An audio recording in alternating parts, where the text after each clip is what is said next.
This is The Water Table. A chance to hear the agricultural side of these issues. A place for people to go find information and education. Water management is just going to become even more critical into the future. How misunderstood what we do is. I would encourage people to open their minds and listen to this dialogue. Welcome back to the Water Table Podcast. Today, we're on the second part of a two-part series where we're discussing materials, plastic pipe materials, and environmental impact with Dr. Michael Pluimer from the University of Minnesota, Duluth, and with Jason Ahrenholz, Director of Engineering at Prinsco. Dr. Pluimer, let's start this second half here just talking about the environmental impact of recycled materials, the carbon footprint. Just start speaking to that, and we'll get into some questions. So from an environmental perspective, we talk about the carbon footprint and how much CO2 the use and manufacturing of certain products are involved with emitting into the environment, and that has a direct impact on climate change. And so we want to use materials that are more sustainable, for example, more environmentally sustainable, and have a lower carbon footprint if possible. So there's several factors that go into the calculation of a carbon footprint. And really, one of the things that we do in the industry is we conduct life cycle assessments. And that's a way to assess the overall impact, environmental impact that various products have on the infrastructure and on the environment itself. So there's several different components that need to be considered when we compare different materials, and that's the manufacturing of the material itself, where the raw materials are sourced, how the products are installed in the case of pipes, what types of backfill materials are used around the pipe. And so it just gets to be a fairly complex calculation if we're talking about comparing, say, plastic pipes to concrete pipes from an environmental perspective. But a few of the things that we need to consider with regards to carbon footprint are the raw materials themselves. So a component of concrete pipe, for example, is cement. Cement is one of the largest contributors to greenhouse gas emissions in the world. It's the third highest CO2 contributor, the production of cement. If you'd rank the amount of CO2 that the production of cement emits into the atmosphere, it ranks third amongst all of the industry. So in other words, if you would compare the amount of CO2 produced by the cement industry and put that on a scale, it would exceed that of any other country except for the United States and China.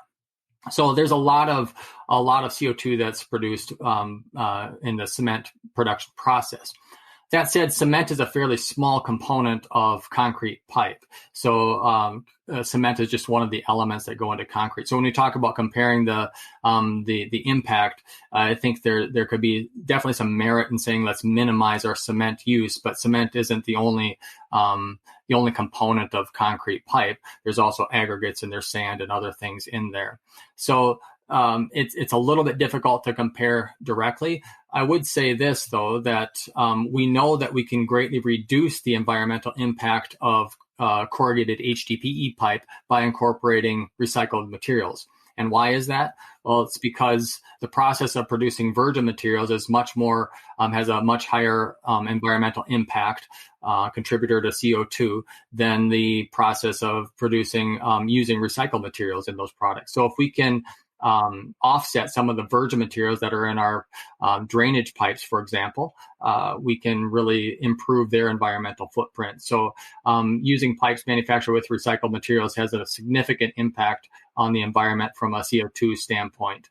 And then the only other thing I'd like to add to this is that, concrete is a material that's extremely useful for a number of applications. So we can't build our major buildings and structures today without concrete.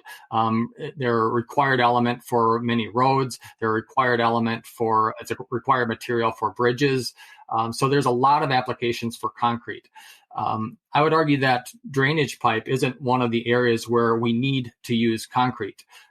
We've shown historically that other materials perform very, very well in drainage applications.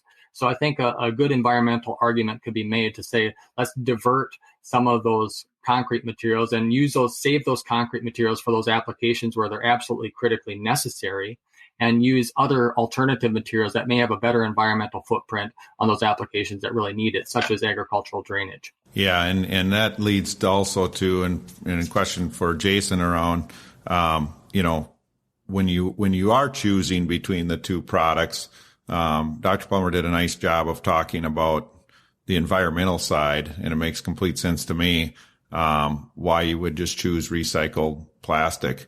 And many of the applications right now, in county ditch systems, things like that, it's starting to happen, but still are only allowing virgin product. But another thing, just and not bashing concrete, I totally agree. Concrete is a necessary product in a lot of the applications you talked about, but just highlighting plastic a little bit around the joining system and around the joints in the product when you're putting it together in large diameter mains. Will you talk a little bit about that and also the environmental positive environmental impact with having a good joint in the product? Absolutely. So most large diameter, most dual wall corrugated pipe, corrugated exterior smooth inner liner has a integral bell and spigot joint. And that integral bell and spigot joint has a gasket. And when the two joints, two ends of the pipe are assembled, it creates a watertight seal. We also have perforated product that would have a different gasket that is not intended to create a positive seal. But for some of these large drainage applications, there is a desire not to have infiltration into the ground or exfiltration of the water into the surrounding soil.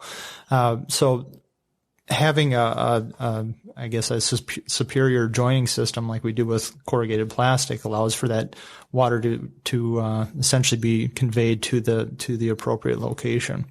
So when you think about competitive products, they definitely do not perform to the level that corrugated plastic would from a joining system.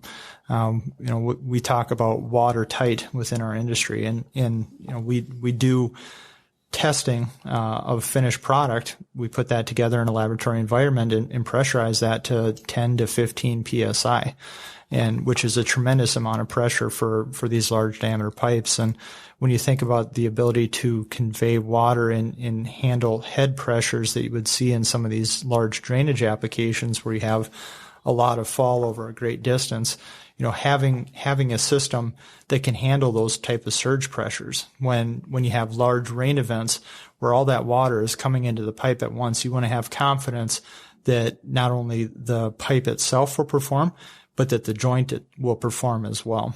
Yeah, and I wanted to highlight that just because as we talk in the Water Table podcast, and as we will continue to over the next several years, we're going to be talking about water quality. I mean, that is the highlight, and there is not going to be one solution to our water quality issues in America.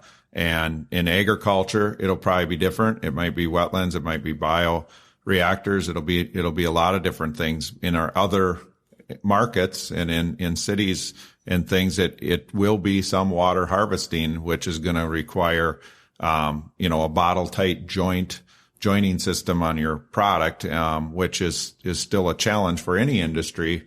But this is where things are headed in our industry and plastic pipe, as people that might be negative to plastic pipe have to understand that it can have a lot of positive impacts to our water quality and the future of America. So I'm sure as we go along, we'll ask Dr. Pluimer to come back, join us, and talk about some of that stuff too. So yeah, I'd be happy to.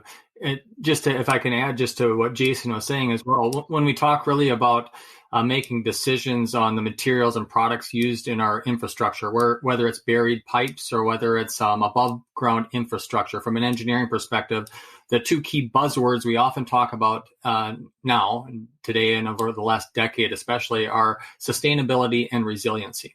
And really, sustainability refers to the environmental impact of products. Does the use of this product adversely affect the environment?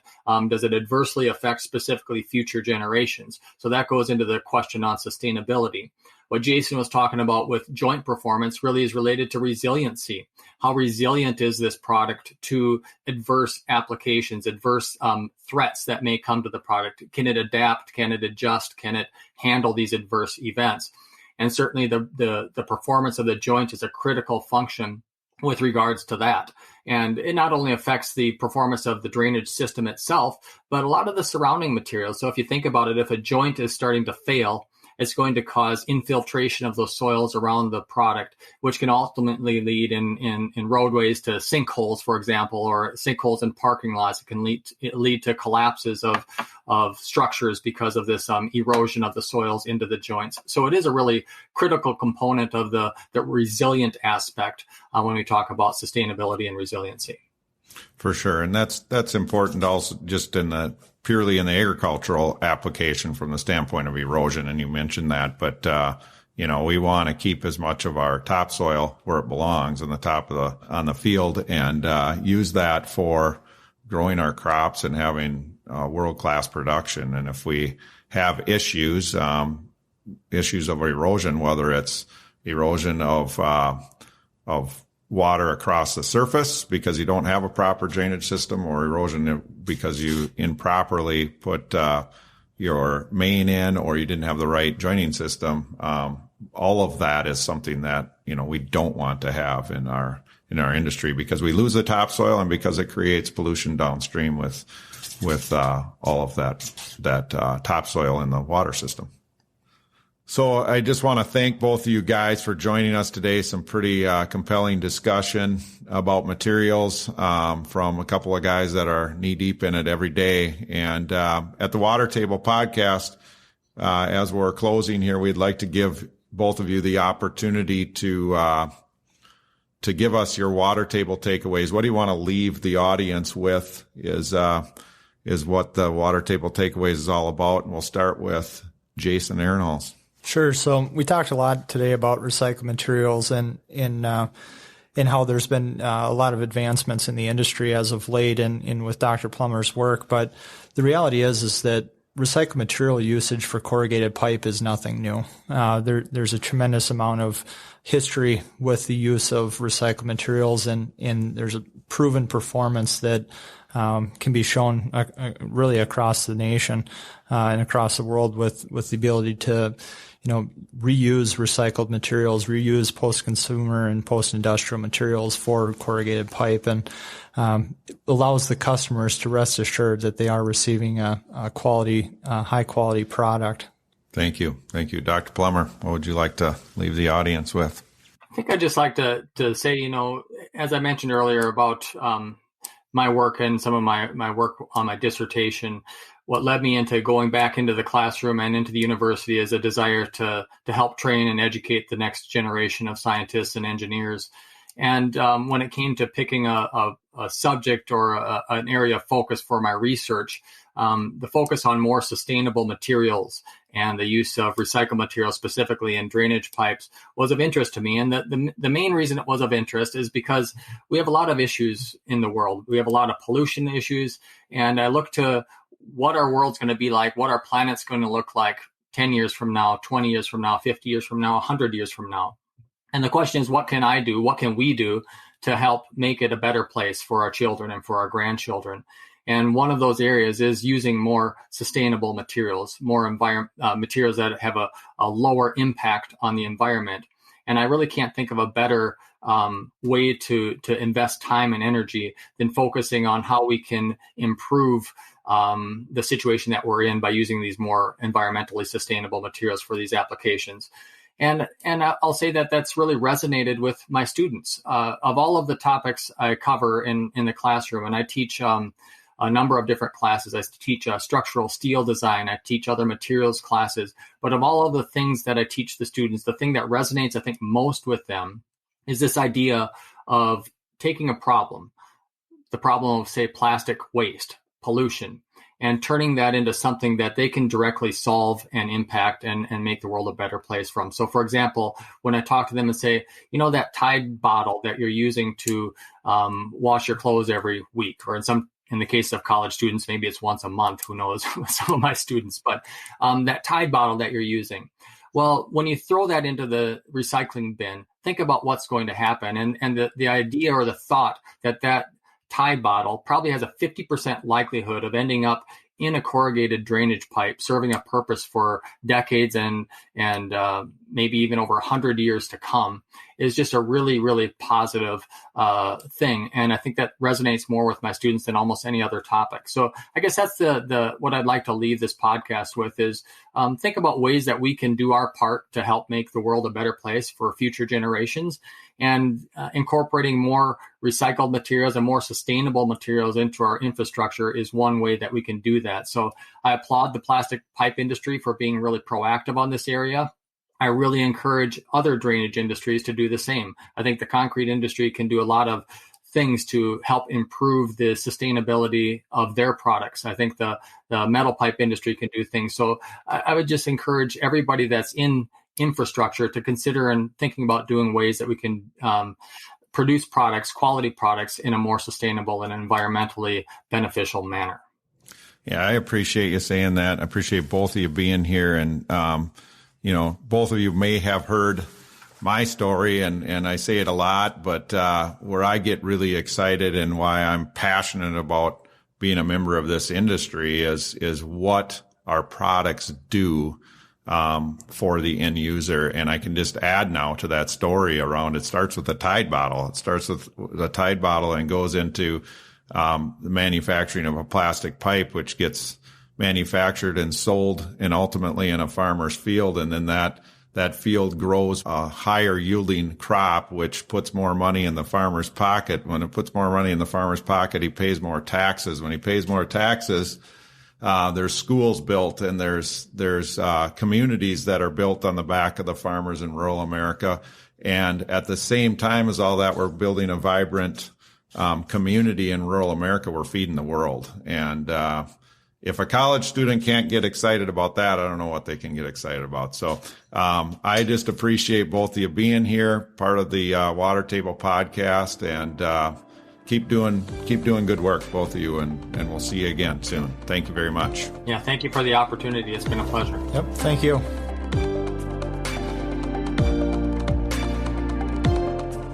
If you enjoy what you're listening to, you can find us on your favorite podcast platform.